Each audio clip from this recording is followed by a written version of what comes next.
What's up guys, PoliticsGaming here, and today we're doing a brand new video about SuperPower 3. This game is still well on its way toward us, and we have a couple of updates to talk about before we really get into this dev diary. So essentially there is the beta that is coming out. The beta for SuperPower 3 has been, everyone has already submitted their documents, everyone is waiting to get their NDAs. Essentially what an NDA is, it's called a non-disclosure agreement. Essentially what that means is that anything that you see, do, play, or whatever, anything related to the game that is not public information cannot and should not and will not be talked about under this agreement. So if you are in this beta program, for the love of God, if you love everything that is holy, do not talk about it, do not discuss it unless it is within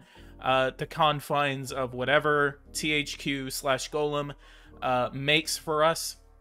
So, and just to make sure that the hype is planned accordingly, it would be really good if we were to just not talk about it, because it just helps build hype. So there's a lot of people that are excited for this, and I know a lot of us are excited to reveal this information and talk about this information, but do not do that if you are in this beta program.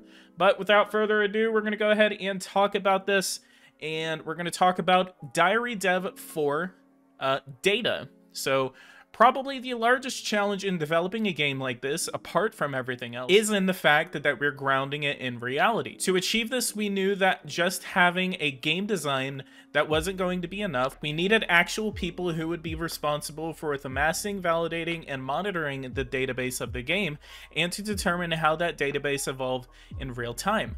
For that, we created a completely dedicated team to research. The background of the team was diverse. We looked into economic, political, and military experience, as well as academic backgrounds. We also looked at political inclinations and life experiences. We wanted to have a data set that would be as objective as possible. We also looked outside the gaming industry for pretty much all members of the team. We wanted to have a group that would be focused on the realism of the game outside of the gameplay considerations. Even with such steps, the process has been far from smooth sailing. It turns out that the world is quite complex, and so translating that into binary concepts that the simulator would understand was quite a challenge. Numerous times, for internal laws for the political landscape and mock-ups of government, we had to negotiate between realistic data and considerations of the game. One of the design prerequisites was that even though the world is by nature unbalanced, we wanted to have some uniformity in gaming.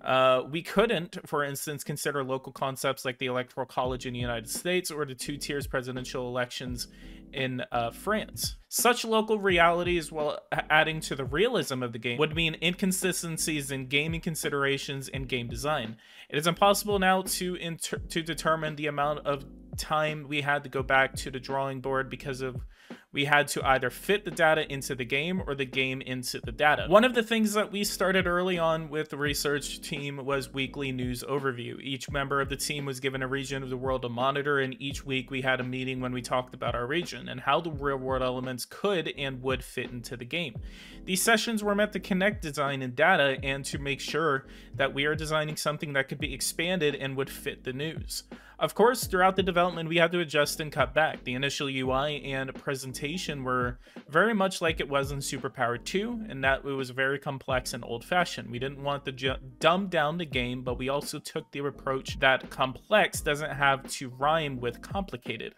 We could have a complex game underneath and still present it in such a way as to make it simpler, and since the complex game was still running underneath, it would be expanded by us and by the community so that the hardcore fans could get more out of the engine. The other consideration we had was maintenance. This huge amount of data was referenced and cataloged and had to be maintained in time as the considerations of the game changed. For this, we went through numerous different processes, from having a central database of data that was fed through PHP tools to batch transforms of XLS files to now using SVN directly to maintain and order the data flow. Early tools took up to 8 hours to crunch all the data. We are now down to 20 minutes. Data isn't just numbers and political parties. We also had to maintain huge maps of the world that is used much more intensely than SuperPower 2. Some of you wondered why the game requests so much disk space. Well, we're using Earth maps precise to a few hundred meters to know political terrain, weather, beach and borders and elevation, etc. So there's even more to that than we're being led on to believe.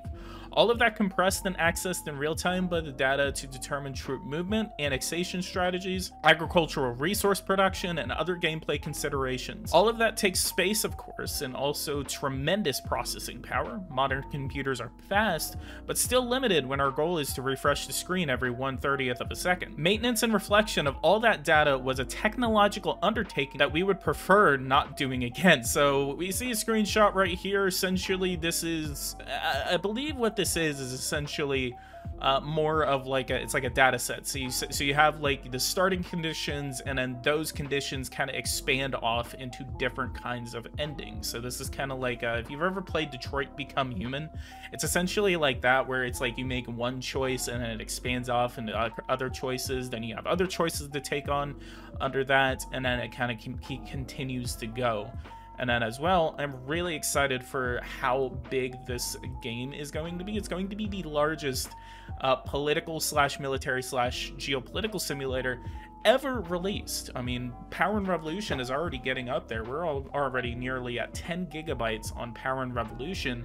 And then now with SuperPower, we are very much just we're deep in the forest now in terms of how big this game is, and I'm really excited for how detailed this map is going to be. You might have read the dev diary about modding, so you'll know on top of that, all of that data is completely moddable, expandable, and accessible by the UI in a dynamic way. And gameplay equations are mostly scripted in data files that also have to be secure, fast, and realistic. These equations are the last steps that need to be undertaken by the research team, making sure that the expected results are getting close to actual results as much as possible. And then in the end, all of our efforts also have been on a collision course with the Final Fantasy, quote-unquote, effect on realism. For those who remember the movie, it is very realistic for the time, but maybe a little too realistic. Many studies concluded that the closer you got to realism, the more glaring the imperfections became because you saw them more. Humans in the movie Toy Story are almost as plastic as the toys for that reason. You can't compare them to the real thing, but when the character has emotions and realistic skin tones, you start to compare them with the real world.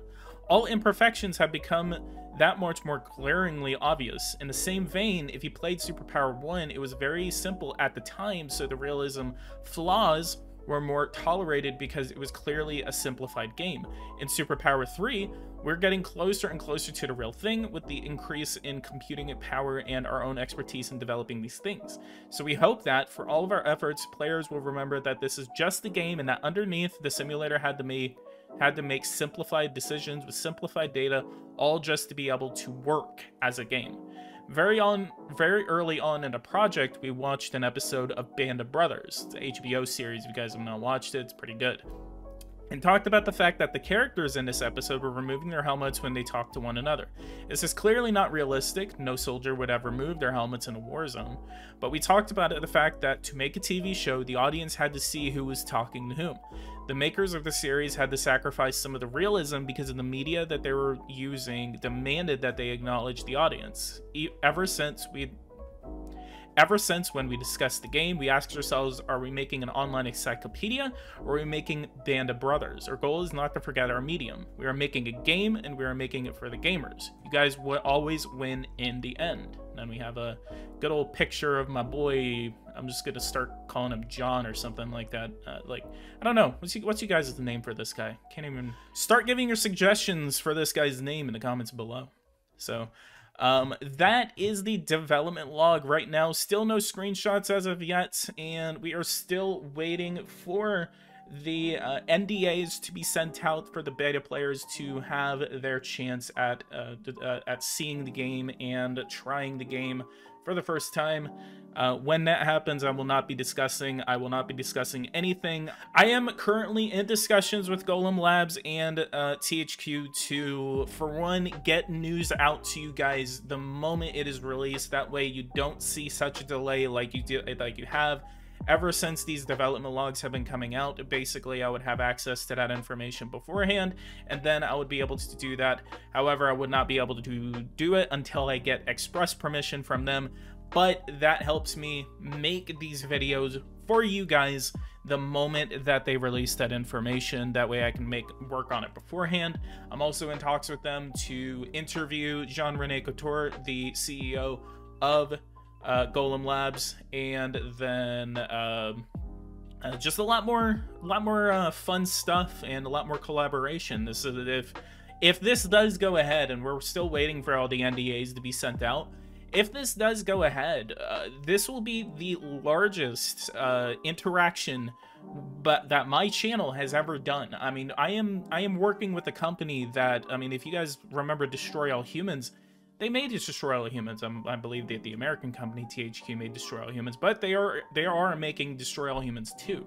So it's very interesting to see that my channel has been evolving over the past couple of years, and especially now. I mean, 2022 is going to be a big year for this channel. I mean, we're doing a lot more series, a lot more high quality content. We're doing the Eversim documentary. We're interacting with THQ/SuperPower 3.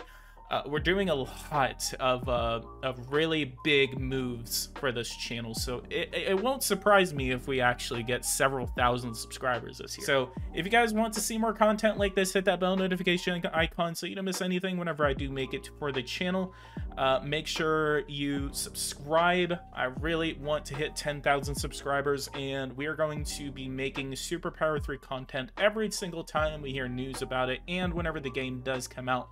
We are going to be doing multiplayer games. We're going to be playing the game on live stream, so I cannot wait to make content for SuperPower 3. Go ahead and leave a like, subscribe to the channel if you are new. I'll see you guys in the next video. Thank you guys so much for watching, and take care.